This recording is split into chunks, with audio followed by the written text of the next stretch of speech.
এই দোলে পলাশের লাল হলুদ রঙে হারিয়ে যেতে চান? রাস্তার ধারে থাকা সার দিয়ে পলাশের কাজ। কোন মেঠো পথ আপনাকে নিয়ে যাবে সোজা পলাশ বাগানে? আচ্ছা, পুরুলিয়ায় সবচেয়ে বেশি পলাশ কোথায় দেখা যায়? তারই সন্ধান দিচ্ছি আমরা আজকের ভিডিওতে। রুক্ষ সুখ পুরুলিয়াকে বলা হয় পলাশের দেশ। বসন্ত আসলেই যেন পলাশের রঙে রাঙা হয়ে থাকে পুরুলিয়া। বাংলার এই জেলা পলাশের জন্য বিখ্যাত। বহু পর্যটক শুধু এই ফুল দেখতেই বসন্তকালে একটিবার ঢু মারেন পলাশের দেশে। বনন্তী থেকে বান্দার দেউল যাওয়ার পথে পাবেন রাস্তায় থাকা সার দিয়ে পলাশের কাজ। উফ, সেই দৃশ্য ভোলার নয়। গাড়ি থামিয়ে আপনাকে পা রাখতেই হবে লাল মাটিতে। দেখবেন মাটিও যেন লাল হয়ে গিয়েছে।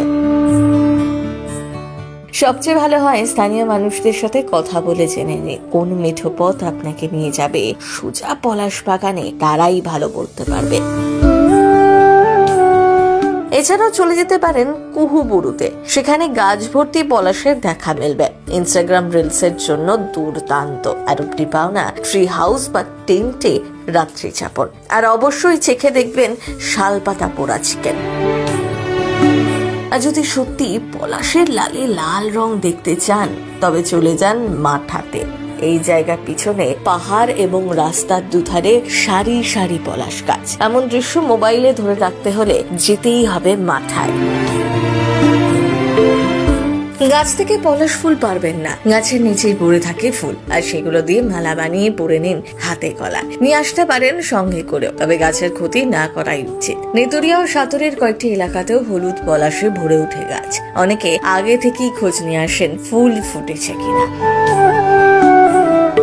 পাখি পাহাড় যেতে গিয়েও দেখতে পাবেন পলাশ গাছ। যদিও পাখি পাহাড় বদলে যাওয়া একটি নাম। মাগমুন্ডি থেকে বলরামপুর যাওয়ার পথে একটি পাহাড় দেখা যায় যার আসল নাম মুর্রা বড়ু পাহাড়। সেটাই পাখি পাহাড় নামেই পরিচিত। এর পেছনেও একটি কাহিনী আছে। মুর্রা কথাটির অর্থ হচ্ছে ন্যাড়া, আর বুড়ু শব্দটির অর্থ পাহাড়। অর্থাৎ পুরো কথার মানে হচ্ছে ন্যাড়া পাহাড়। কলকাতার আর্ট কলেজের চিত্তদেব মহাশয় এই ন্যাড়া পাহাড়ে গড়ে তুলেছেন এক ঝাঁক উড়ে যাওয়া পাখির ছবি। এই অঞ্চলে তরুণদের নিয়ে এবং তার ঐকান্তিক প্রচেষ্টাতে পাহাড়ের ওপর পাথর কেটে এই অসম্ভব কাজকে তিনি সম্ভব করে তুলেছেন। এই পাহাড়ের অবস্থান হচ্ছে পুরুলিয়ার অযোধ্যা পাহাড়ের মাঠা রেঞ্জের শ্রীরামপুর গ্রামে। পলাশ ফুলের সৌন্দর্যের টানে ছুটে যান বহু পর্যটক। মোটামুটি শীতের শেষ দিক থেকেই পলাশ উৎসব দেখতে ছুটে আসেন মানুষজন। দোল এবং হোলি এই দুদিনই অযোধ্যা পাহাড়ে আয়োজিত হয় পলাশ উৎসব। মন ভরে যদি এই ফুল দেখতে চান, পুরুলিয়া থেকে আর বেস্ট অপশন হবে না। প্রথম কলকাতা।